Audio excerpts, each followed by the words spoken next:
And today I have a friend that I've come to know as a friend that we've met on a similar type platform. And his name is Roy B. Roy B he's a pillar in the community that I attend to. So I asked him to come on and share a little bit about, self-love and recovery. And so we're going to allow Roy to come in, introduce himself, ask a few series of questions, and ain't no telling which way it go, but I know it'll be good. So jump right in. Roy, please introduce yourself. Tell us a little bit about yourself. All right. Thank you, Wendell. Thank you for inviting me here today. So I'm Roy Poulin from Hartford, Connecticut. Grew up in a working class neighborhood. Started drinking when I was about 12 and just loved it. Loved the effects of alcohol from the very first time. And it just progressed all the way through. From that time I had my first drink until my last drink, I was preoccupied with the next drink. From the very first drink, like at the age of 12 or so. Couldn't wait for the weekend to come. I was only drinking on the weekends in high school, but after high school, I went in the Navy. And it's just a story of progression, like for most of us alcoholics, until I got sober. I came to my first AA meeting when I was 27. After St. Patrick's Day, my car was smashed up. I had no idea how I did it. And I'll never forget the fear and that I had looking at the papers, did I kill somebody? What happened? But long story short, I came to AA and I stayed sober for 6 months when I was 27. But then I said, well, you know what? AA works. And I'm going to drink. If it gets bad again, I'll come back.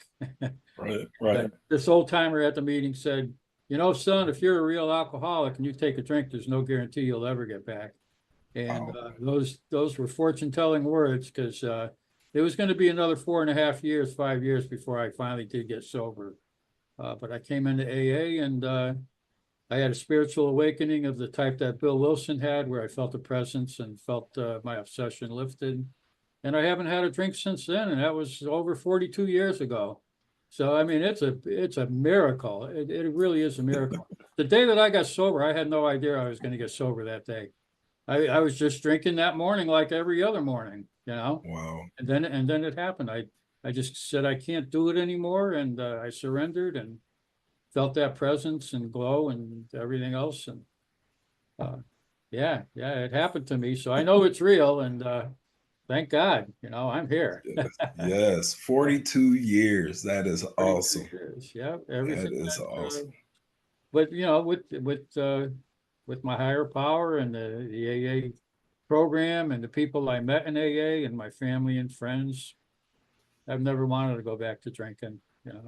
I found a much better way of life, for sure. Well, I think among some of the platforms we've been on, you know that my story is not the same. I had to come and go several times to try to, experience that power that you're talking about. And the 12 steps discuss that on a regular basis. So it's a privilege. 42 years. Yeah.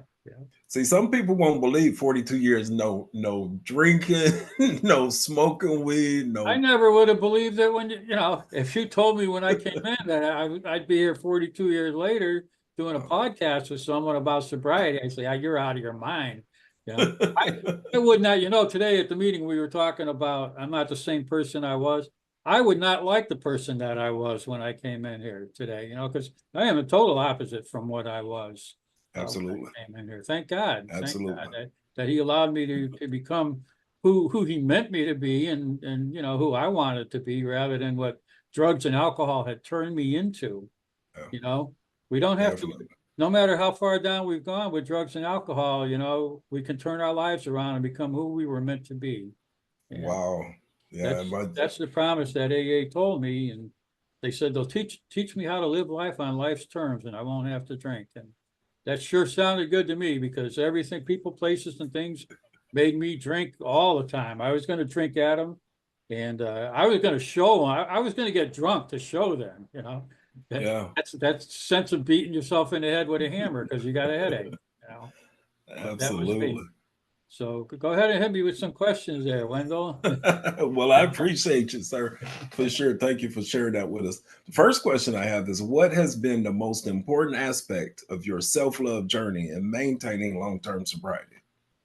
Okay, the most important aspect of my self-love is reuniting and getting a strong faith in a higher power, which I was raised Catholic, but I had turned my back on my God, and I not only turned my back on him, I did not want anything to do with him, and I did not want him in my life.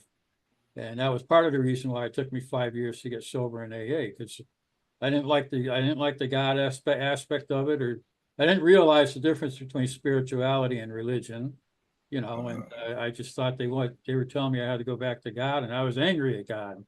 So, but it shifted, and I left all my religious training behind me, and I just spoke to my creator, who I always believe that I have a creator, and I formed a one-on-one relationship with him that I've nourished from day one, ever since he showed me his presence and his compassion and love. And I've never wanted to drink again. When I had that spiritual experience, though, he gave me this strong message that I am to go to AA and carry this message. Really. And now don't forget, I had been going to AA for 4.5 years. I couldn't get sober. But when I felt the obsession lifted, with it came that stipend was, you have to go to AA and carry this message. So, Wow. so I said, all right, that's what I'm going to do, and I have, that's not to Yes, you say do. I've been a great AA all the time. Believe me, I've worked this program every which way, upside down, backwards, wrong. Yes. I've had some terrible bouts of sobriety, but I always kept going, because I knew that I had to go to AA, and I was doomed without it. And eventually, my higher power threw me into the smelting furnace and burned off all the dross, and gave me more true meaning of what this AA program is about. Kind of like your own experience, Wendell. I know you mentioned that. I think you went out after 16 years. I just Yes. want to talk about that briefly, because my two roughest years, I always say, were my 18th and my 19th year. I had a 2-year dry drunk in there. Wow. And I often wonder why, when you see all these people in the program, there seems to be that window between like 15 years and 20 years or whatever, where a lot of people go back out. Yeah. And I kind of come to the conclusion it's life cycle changes, the changes we go through in our lives. Like, we get married, and then we have children, and then we're working our butt off and getting ready. And then the kids leave home, and sometimes you get divorced, or sometimes you might have a midlife crisis and you want to hit the reset button and think you can start all over again. And then your parents die, and then you retire. There's all these stress factors that come in that you didn't have before. And I think maybe that some of them trigger. I don't know. I'm just saying. I know that was in my case. It was a midlife crisis where I wanted to hit the reset button, and so all of a sudden I was dissatisfied with everything. Had no reason to be. And I had 20 years of the program telling me that I'm the problem, so I couldn't do it, no matter what. I prayed for 2 years. I was in a spiritual furnace for 2 years, but my higher Wow. power not once told me it's all right for you to walk away, Roy. So I That, had to, and I said, well, I ain't going unless you tell me that it's okay to go, So, right. so I stayed, and I worked and got a new sponsor. And it was with that new sponsor where he was from California, and he used to recite a page. Whenever he shared, he'd recite a whole page of the Big Book. So I kind of, Uh-huh. when you say every day, read a page of the Big Book, because he had Yes. been meditating on it for 20 years and Yes. basically had it memorized, So I said, well, I can't get Bill Wilson as a sponsor, but this is the next closest thing. He's got the Big Book memorized, you know. And so he brought me through the Big Book and the 12 and 12. And I'll tell you, I came out of that a different person on the other end. And he really stressed on the 12 step. He said, you get out there and work with other alcoholics. He said, if you're not working with an alcoholic, don't even call me. Don't talk to me, because you're Wow. still living in the problem. You're not living in the solution. That's You it. know, That's it. and he was absolutely correct. So ever since then, that was 22 years ago that I went through the steps with him. And I say my AA life is two different AA lives. The first one, the first 20 years, and then the second 22. Now, the first Wow. 20 years, they were good. I mean, I thank God I was sober and I was happy as hell. But, it was a different time. I was raising Right. my kids. I was working a lot of overtime. going to as many meetings as I could, but and really deep into the fellowship. If I had Mm, too much problems with the first 20 years, it was too much fellowship and not enough working with other drunks. right. So I'd go Well, to a meeting and hang let's out. talk about the first 20 years, because I heard you say something there that really piqued my interest, because I think I had the same experience with the religious and the spiritual the spiritual, the difference between the two, because I was raised Christian. I moved to Houston, Texas. I was Southern Baptist. A Yeah, guy said, Wendell want to be a deacon. So I thought deaconship would fix me. In my first marriage, 2 years into it, I decided to drink again. So my sobriety was precarious at the very beginning because I didn't believe it would work. And yeah, every time I'd get a little bit, I'd get my color back and I get my weight back and all of that stuff, because I went a little further than alcohol. I ended up smoking crack for a while. So, yeah. but anyway, the difference between religion and spirituality, you mentioned that, and that's a key point, a key factor that I like to point out in the 12 steps of Alcoholics Anonymous, because it says the 12 steps says having had a spiritual awakening as a result of these steps. It didn't say having found God, I went back to church. It said having had that spiritual awakening, I went and helped another alcoholic. So that's really important. I appreciate that. Thanks, Wendell. Yeah, All right, go ahead. so yeah, on my journey to love. I don't know if you ever read Claudia Black's. She wrote the book It'll Never Happen Here, Adult Children of Alcoholics, back Oh, in the late 70s, early 80s. She started that whole movement. And hmm. she did a whole lot. When I start thinking about why did I become an alcoholic and stuff, and she did a lot of study about alcoholic families and the structures and like the firstborn, the secondborn, thirdborn. And when I read her book back then, it fit my family to the T. Like the Wow. firstborn child is the hero, the second one is the scapegoat, the third one is the invisible one. I was the third one. I got two older brothers. Yes. And the fourth one is the prince or the princess, which my sister finally came 6 years after me. So she was the daughter that my mother always wanted. And bless her, I'm glad that she had her and my mother had her joy. But yeah, so my two older brothers and I had polio when I was 5 years old. And thank Mm, God Dr. Salks had invented penicillin right at that time. So I was spared another disease in my life because I was wow. dragging my foot behind me and I got cured from that. But when I think about my early childhood like that, so my two older brothers are strapping on the boxing gloves and beating the hell out of each other, and they're leaving me alone because my dad will kick their ass if they mess with me. Hmm. And my younger sister is getting all the attention, which my mother always wanted to put on a younger girl.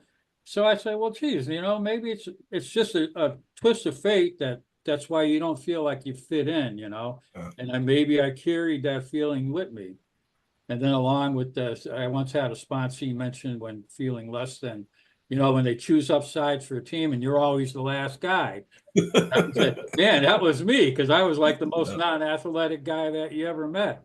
So when Dr.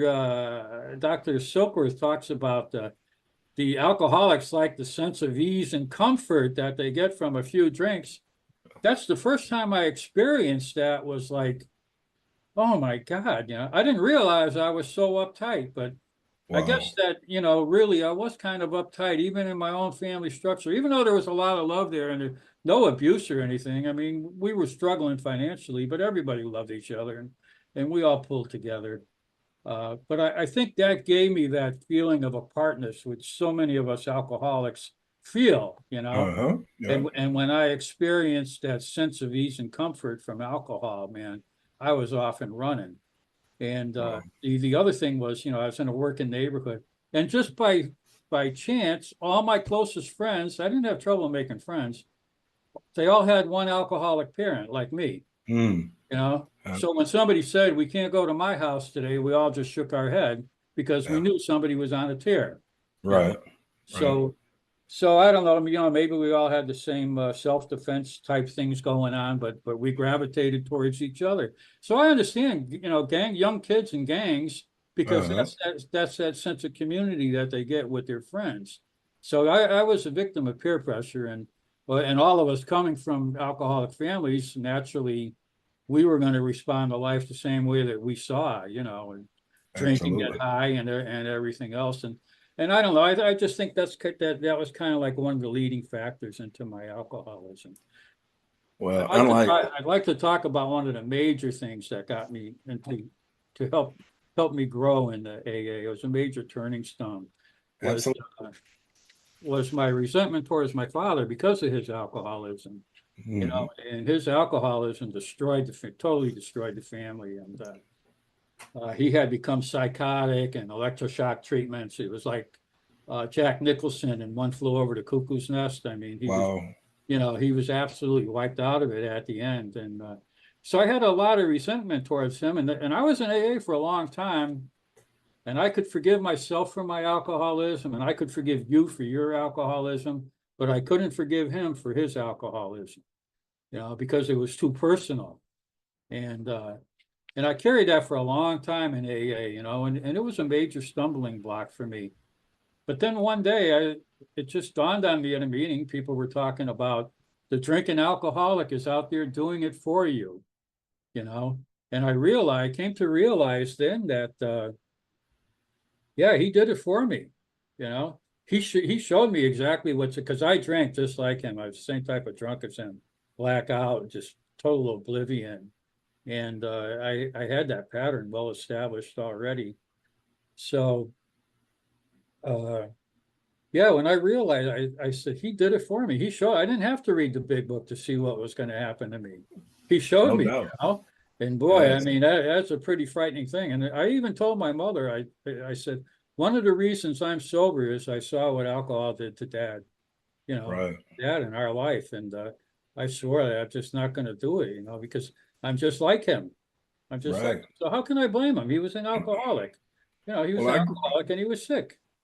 absolutely. I grew up probably pretty much the same type of family, but my oldest brother decided he was going to make a man of me and would beat me up every chance that he could. So I have Yeah, actually three older brothers, and the one closest to me passed uh, about a month after I was born. He was 3 years old, so I became that third child, yeah, and I was the youngest. So they always protected me, but my oldest brother wanted to beat up on me and things of that nature. He was just trying to make me tough. That's all he was trying to do, you know. yeah, But the main thing is, I swore I was not going to be like my dad either. You know, I swore up and down. I saw my dad in St. Thomas Hospital, and you know, AA started right there in Akron, Ohio, and St. Thomas Hospital had some stuff to do with it. And I saw my dad in there. From that point on, I swore I would never be like him, and I ended up just like him. yeah, You know, yeah, so I can understand for sure. yeah. I saw myself becoming just like him, and you know, thank God. So that had scared me. That was one of my major growth spurts, which helped me. And even then, I still have to struggle with it today sometimes. You know, it comes up, and Absolutely. but you know, those are just things. And oh, the other thing I want to say when I was trying to figure out how can you figure it out? Like I had one sponsee say to me, "It's a crapshoot. How can you have four kids in a family and one of them becomes an alcoholic?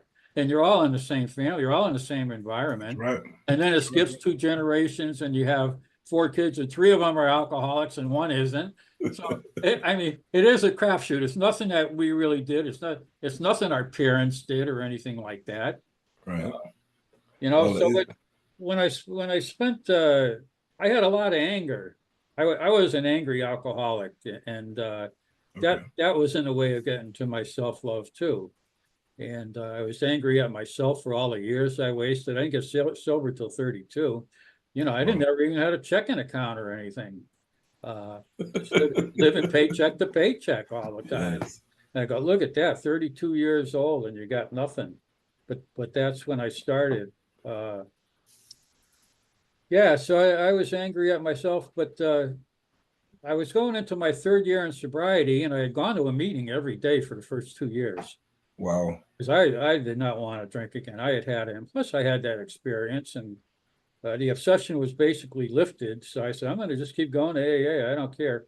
But I said, why am I so damn angry? You know, I was still like a raging alcoholic right under the surface.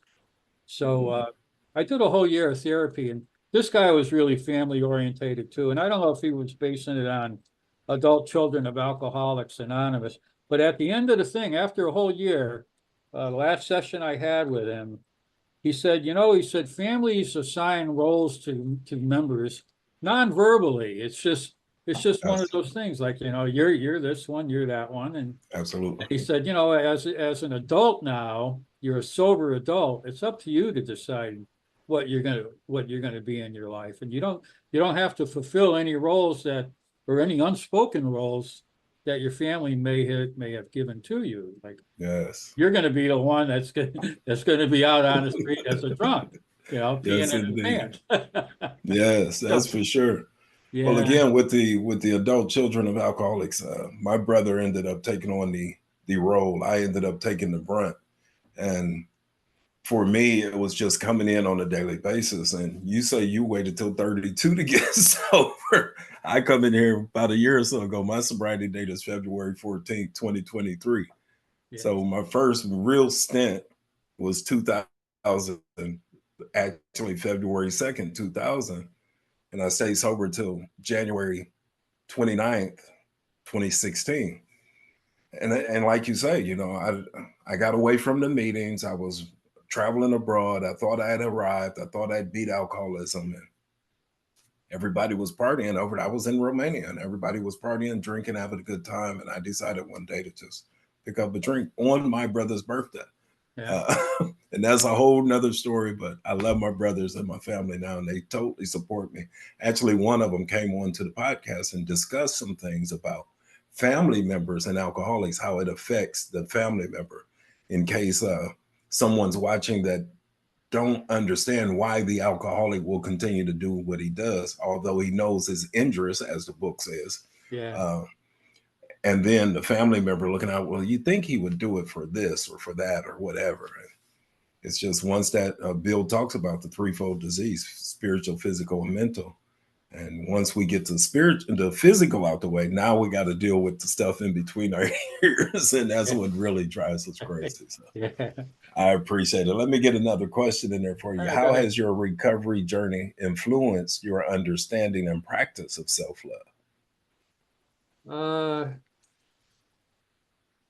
I think my self-love, the best thing that I can do to myself is to stay in recovery and to treat my disease. Yeah. Because I know that early in the program people were always back then they were always talking about, oh, you got to get a balance in your life. You got to get a balance in your life. And every time I tried to cut back, I'd say, all right, I'm going to get a balance. And I'd cut back, I'd try to cut back on a little bit of meetings.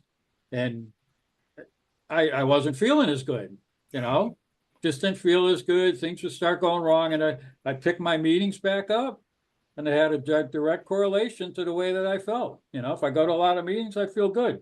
If I go to not enough meetings, I feel like crap. So, so for me, myself, that I will be an alcoholic till I'm 6 feet under. I know it. I don't use the word that I'm a recovered alcoholic. I love the example you gave last week about it, the bee sting thing. I had never heard that before, but Yeah. but I like that, and that's very accurate too. Yeah, so I just tell myself, I'm given a daily reprieve and contingent upon my spiritual condition, and I Yeah. work it. I adhere totally to the program, because it works for me. Like Absolutely. my sponsor said, I accept everything in the big book as the truth to me, as it applies to me, and Hmm. I live by it. Other people it may not work for them because maybe they're not the kind of alcoholic I am. But for me, it works, and the easier, softer way for me is not to drink, to go to meetings, and to work with other alcoholics, especially Yes, that working with other alcoholics and connecting absolutely. with them. So Uh, now I'm gonna go off script because now you've opened up something that really intrigues me because my sponsor calls Zoom meetings PJs and slips. So the fellowships of the in-person meetings, because as you stated, going to a meeting every day, I feel better. yeah. But give me a contrast between an in-person meeting and a Zoom meeting, because there's people I know in that same room that stays over 500, 1,000 days without ever going to an in-person meeting. Yeah, Is it's the worth it. fellowship the same? Oh yeah, yeah, Okay. it is. It is, but you're not getting the hugs. I would say if you can get to personal meetings, by all means go. And if you have spare time in the morning or something, you can hit a Zoom, go ahead, add to it. But I had 40 years of person-to-person meetings before the pandemic hit. Okay. And I love them. And I went to a lot of meetings the second 20 years, Mhm. I went to a lot of meetings. And I love them, and I love the fellowship, and I love the people in AA. But once the pandemic hit, that was it for me. And I never went back because I have vision problems. I have macular degeneration going on. I have hearing problems. So when I go into a meeting, if it's a big venue, I can't hear anything. I can't see across the table. I don't even know if people are waving at me or anything. So Right. it's kind of embarrassing. Whereas with Zoom, I can really see people. For me, anyway, the position I'm in my life with my advanced year, I'm going to be 75 in a couple more months here. Couldn't Uh, tell it. so yeah, so at Zoom, I can hear what everybody's saying, and I can Yeah, see them much better than an in-person meeting. absolutely. So actually, for me, it's great. But I have a lot of years behind me of in-person meetings. But like you said, we're seeing people every day come into that meeting, getting sober and staying sober. Some people who, for whatever reason, don't want to make it into personal meetings. Maybe later they will. Maybe they're far out somewhere where they have one meeting in town and it's a little Right. clique, and they don't Right. like it or something, so they can't go. Uh, Absolutely. so I'm grateful to the pandemic for the fact of what it did to AA and Zoom meetings, Wow. because That's awesome. nobody can say, "Oh, I can't get to a meeting anymore." Nope, You not know, all they got to do is pick up you a got phone. 100 meetings every hour on the hour, Yeah, definitely. and If you and don't, uh, I feel a sense of closeness to everybody in our Zoom meeting because I go every day. Just right. like, there's no way you're going to feel completely at home in an AA meeting until you make it a regular meeting. And you're Absolutely. there all the time. When you walk in cold, even if you got 30 years sobriety, you walk into a new meeting cold, you're kind of like a newcomer. You don't know anybody there, That's right. you know? That's right. And the only way to get to know someone is to raise your hand or to Yeah. stick your hand out and say, "Hey, my name is Wendell." Yeah, and to go You- there regularly until it feels like, hey, this is my meeting. I've been here longer than everybody here. that's right. That's right. Well, that's Yeah, great. yeah, Wow. When the hands of AA reach out, I'm responsible. I think I've shared some in some of the meetings that my routine starts at 4:45. I start with a journal. I do a head blessing, a prayer and meditation due to another program that I was in. I jump on that 6 a.m. meeting and I usually leave my camera off. I'm taking a shower or fixing my lunch or something and yeah, finally head out of there. But I usually catch a Monday night, a Tuesday night, a Thursday night, and a Friday night meeting in person, if at all possible. But I definitely catch the Monday because my sponsor goes there and I like to catch up with him. But yeah. they've given me an out. There's a Zoom meeting, and he sent me a message the other morning and said, I told him something about the Zoom, and he says, "Well, every pot has a top because look like Zoom is your place to be, but I Yeah, would like to see you in person sometime." So, yeah, but I'll tell you what, I think since the pandemic, I've probably gone through the steps with maybe four guys, yeah, about 6 months with each guy. And regular, just one-on-one Zoom meetings, and yeah. it's fantastic. And I got other guys that I like to just read with and stuff. And there I am Mm, doing this with you. yeah, I'm always meeting new people, uh, absolutely. so it's a wonderful thing. I just want to Wow. say, talking about my family, so they're all high achiever, very high achievers. They've all done really wonderfully well. And I'm the guy who ended up at the post office for 28 years, forklifting trailers and stuff. But you know what? I wouldn't trade it for anything because I got 42 years in AA. I've been going to AA for 42 years, being a fisher of men, trying to bring them into the program. And Absolutely. I'm totally happy with that. I just figure for me, I've come to the conclusion that that was my higher power's goal for me all along. That's why I had to become an alcoholic. I had to become an alcoholic to become a member of AA and to carry the message. Wow. I had to Wow. have his spiritual experience to tell me, you get your ass in AA and carry the message. Well, you And definitely do that. You're sharing and breaking us off something every day that I and listen to. Yeah, and that's what I did, and it makes me feel good. So I mean, that's my self-love there. You know, I mean, I'm glad they all did really well, but I got so many intrinsic rewards from the working with people that I feel equal to them. You know, and God's taken, like it says in the big book. You know, God will provide for all we need, for all our needs, if we do His work well. Yes, So sir. He's taking care of me. I don't need anything. You know, Wow. I That's that's awesome. That's got a awesome. blessed life. Okay, let me see. I'm gonna grab another one here. How has your perspective on living life on life terms? I think we talked about that. How has it evolved throughout your journey? Basically, in person. Now here we are in Zoom, and Well, yeah, that's a big part of what we just talked about. right. And I don't have the fear that when I first came in, first several years, you're walking around and you're kind of enjoying sobriety, but you're kind of fearful that something's going to come along and upset the apple cart. And I felt Oh, that I felt that I would be emotionally shattered if something really heavy happened, you know. But no, nothing heavy really did happen. And when the things did happen, I mean, by then I already had enough of a connection with my higher power that I could turn to him and get through it. You know, I lost both my parents to cancer, and mhm. I was able to survive it. With my mom, it was great because I could really give back to her all that she had given me over the years. You know, she Wow. had two bouts of cancer, and both times I was able to be there sober. She knew I was going to show up. I'd been sober a long time. Hmm. She's going in to have a lung removed, and she says, "Pick me up at 5 o'clock." She didn't have to worry that I was going to be out drunk and oversleep or anything. I picked Yeah, her up, brought her in there, brought her to all her doctor's appointments and treatments and everything, and I was there. So that for me, that was the greatest reward of being sober is so that we can really be there for the people that I mean, I love all people and I love working with alcoholics, but our immediate family and friends that are in need, and we can be there for them. Whereas absolutely. before, you couldn't trust and rely on me to be anywhere. And if things got tough, you knew I wasn't going to be around. Absolutely. I'd be down Absolutely. the bar, they'd be, oh, my poor so-and-so has cancer. Poor me. Yes. Yes. Yeah. Well, a little bit.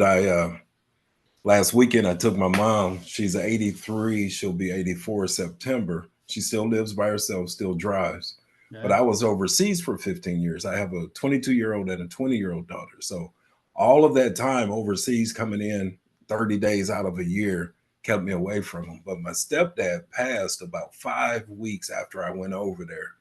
Probably 4 or 5, maybe. It might be longer than that. Either way, I wasn't able to come back to his funeral. So his birthday just passed the 20th.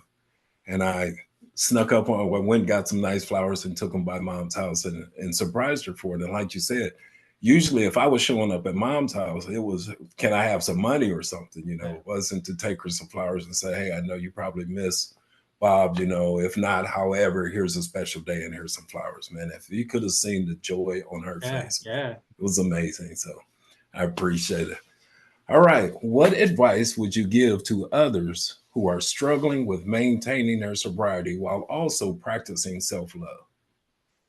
I would suggest going to regular meetings, uh, kind of like your final every morning. Like my But spill, huh? yeah, Get a but sponsor, read a page. especially, get a sponsor and work those steps In one at order. a time. Yeah. When I had my sponsor from California in 20 years, and we went through the steps and changed my whole life completely, the way, because I had never done it that way. We did the big book and the 12 and 12, Okay. we'd read the big book, that part of the step, and then we'd go right into the 12 and 12. And it has such a powerful impact on me. Uh, so yeah, it's right there. And I said, George, I said, I don't want to tell people what to do or this or that. Because he's saying, you go work with it. He said, you don't have to, Roy. Sit down and read the book with him, just like we did. And every step, there's a stop. That's where you Hmm. stop. And when the guy's completed the step, you move on to the next one. You don't have to offer your 2 cents or opinion about anything. Just read the literature with him and make him aware that it's there and what it means, you Yes, know? yes, And that's true, you know, so I try to keep my opinions to myself when I'm working with my guys. And I say, no, you study the literature and you'll get your answers there. That's what he'd always tell me. I'd say, well, what about this or what about that? And he'd say, the steps will answer all your problems. absolutely, absolutely. Read the And book, follow the instructions. they have, yeah, yeah. Can you So imagine telling an alcoholic to follow instructions though? yeah, no, I mean, that shows the personality change that we've undergone just by the fact Absolutely. that we're willing to follow directions. Because before He's that, simple. we're not, you know, we have to get desperate. We No have to doubt. get desperate. So, yeah, but I love that zoo crew, man. We see people coming through there left and right, and Yes, some of them stay. A lot of them are just there briefly, but they're trying to figure it out. You know, absolutely. they'll be back. They'll be somewhere because they're That's gonna, you know, one of the old meetings in Hartford, one of the stanchions of AA and Hartford history, this guy, Danny Ryan, used to say, you know, there's no shame in being an alcoholic, but if you come to Alcoholics Anonymous and you know there's a program of recovery and that there is recovery possible, and you choose to continue drinking, then you should be ashamed of yourself. And he's right, because definitely. there is a way out. Hmm. You know, it isn't the easiest way, but get in there and do it. You know, sometimes quickly, sometimes slowly. Some people get it right away, others struggle and Uh, struggle, you I know? struggled. I struggled for a while. Yeah, And it took him a lot of meetings and a lot of things of that nature. But my sponsor's favorite page, or one of his favorite pages, is 124 in the big book of Alcoholics Anonymous. And it's around the 10th step where it says, our very past can adverse or advert misery and or death in the alcoholic that's still suffering. And that's that's right. just an amazing thing, man. That's right. Tell the truth. That's what my sponsor told me. He said, it's your job to tell people about recovery, you know, because you've had the miracle happen in your life. He said that the only reason that you have it is because it's meant for you to pass it on. So, Absolutely. yeah, that's what I'm doing. That's awesome. All right. What two more questions here. How has the concept of forgiveness, both of oneself and of others, been instrumental in your journey of self love and recovery? Okay. Yeah. Well, like I said, my biggest issue was with my father, Yeah, with his alcoholism, and I was able to overcome that when I saw that he, you know, basically he did it for me. He was a sick alcoholic yeah. who, for one reason or another, never really got full recovery. He didn't drink much for the last 6 months of his life. I don't think he drank at all, but he was pretty well shot from the electroshock treatments, you know. Wow. But I did get past the forgiveness part for that. That's And good. I have one brother that I don't talk with, and uh, it was more on his part. He just kind of like disassociated from the whole family. The whole family is still dysfunctional, yet you know, I'm I laughing still, because mine is dysfunctional too, yeah, sir. I still love them all. And I told them, you know, I got a brother who's on the other end of the political spectrum. And I said, you know, we got a political wall that separates us and it keeps us apart. But I still, you know, I still love you, even if we can't really get close and have discussions and stuff. And, Wow.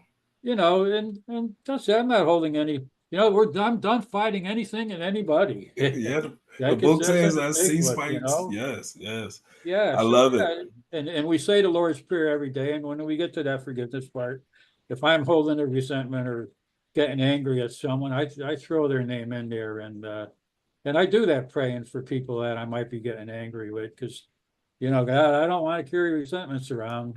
You know, I haven't for quite a while. I don't want to let them set. They get Right, set right, cement, and right. then you can't blow them out with a nuclear bomb.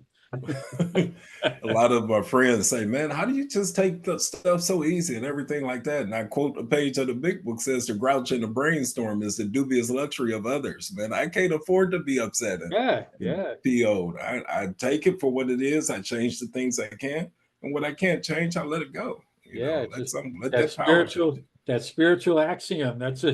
That's a rough one, you know, but yeah, you know, I can't afford to get resentful, you know, there's something wrong with me. I just gotta let it go and turn it over to my higher power. And I turn everything over to my higher power now, ever since that 2 year dry drunk, and coming out on the other side of that and getting a sponsor who really opened my eyes to what AA is all about. Wow. Because like I said, this second 22 years has been incredible. So much better than the first 20. Not that the first 20 was great, man. I was just overjoyed with the fact that I wasn't drinking, and that I could provide for my family and go to work every day, and they were happy with me, and life was good, and you're young, so you're just kind of like zooming through it. But as you get older and you start aging, you start seeing appreciating the miracle even more, Wow. Yeah. So, for those that's not familiar with AA lingo or things that we've been talking, we have Roy here who has been dropping gems from the big book throughout. I used to, in recovery, I went to a 28 detox, and they called me. We'd be sitting there in a group talking, and I'd say, well, the big book says, and they used to call me Big Book Thumper and all of those things. And I'd be scared to, not scared, but I'd be like, y'all ain't going to hear this. But the big book says, so that has been a keystone in my life, is working the 12 steps. That's the big book of Alcoholics Anonymous. You also mentioned the 12 and 12, which came out, if you could help me, what, about 5-7 years 15, later? 15 years 15, after. Yeah. 15 years. And Yeah. it kind of broke down the 12 steps more Yeah. than. Yeah. Think of the facts, step 6 and step 7 in the big book, right? One Uh-huh. paragraph on each of them. Bill figured, whew, glad that's done with, don't have to worry about that anymore. 15 years later, he's still struggling with these damn defects. Why can't I get rid of these defects? These are the hardest things. These are harder than all the other ones. Right, Oh, right. yeah. So he said, hell, I better write a book. We better expand on this 6 and 7 quite a bit. And So I got he had a lot he had to expand on 15 years later, because they started absolutely learning as they went along. They right, didn't know when they right, first started, but man, they right. sure got it right. Yes, they They did, sure got it definitely. right for what they didn't know. They got 95% of it right there, and then it capped Right. off into 12 and 12. Yeah. No doubt. So I go to my Thursday night meeting, excuse me, is right around the corner, and my sponsor goes there.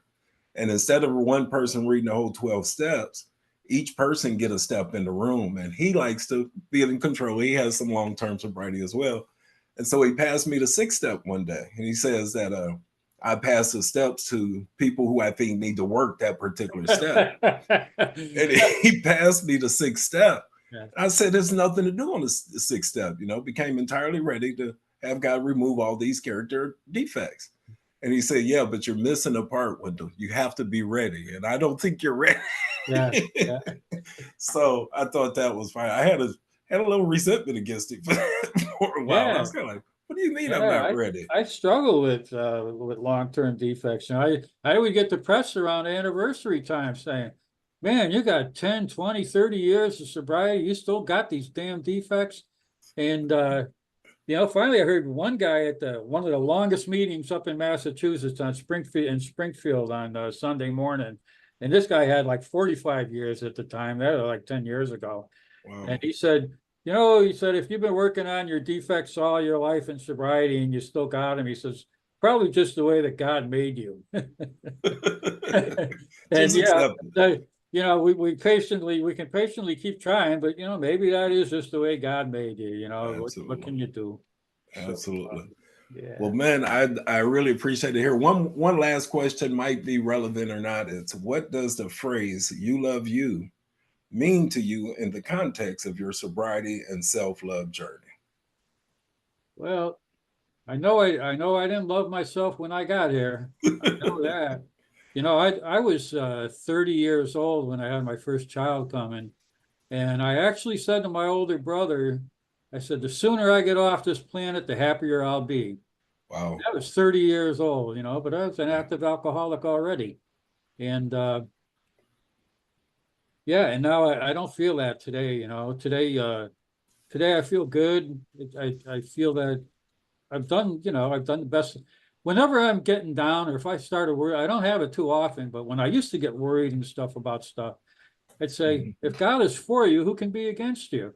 You've done the Exactly. best that you can every day. You talk to him, you try to do what's best. So don't sweat it out. You Yes. know, you're Yes. you're trying to do his will, and if God is for you, who can be against you? And Wow. that's one of my favorite sayings to myself. And I feel that he's for me. I'm not afraid. I'm not afraid to meet my maker anymore. I sure didn't want to meet my maker when I came in before I came in here. Right. Right. I Right. didn't have Yeah. any didn't have anything to be proud of at all, you know, but life has been good. I haven't wasted my life. I wasted a long time of it in drinking and drugging from 12 to 32. So that was like 20 years, you know, Mm. 20 of those really early years where you could have been doing whatever. But like I said, God wanted me to be an alcoholic so I could become a member of Alcoholics Anonymous. I had to pay my dues. I had to learn what it was all about, so I would know what everybody was talking about.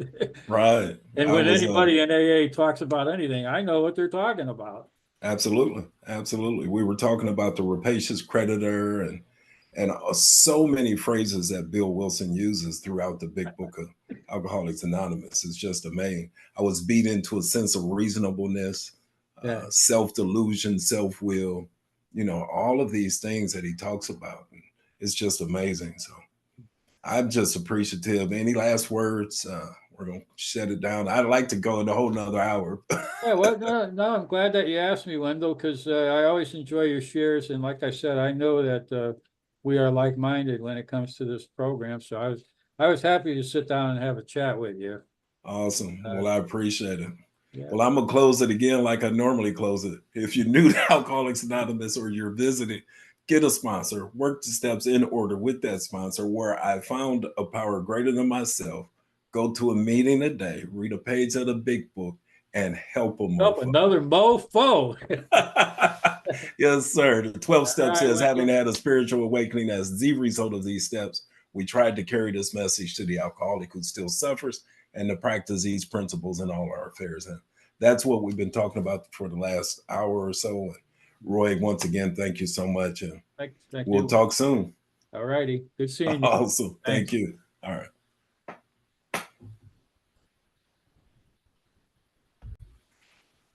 Wow. Such a powerful podcast and an interview with Roy B. over 42 years of sobriety. And I love to sit down and chop it up with folks that understand the big book and who has been through the fire and has done the steps and have that spiritual awakening as the steps talk about. So you've been listening to Roy P. 42 years of sobriety, came on to drop some nuggets with us. Thank you so much for attending the podcast. Share, tell a friend, and just love yourself. You love you.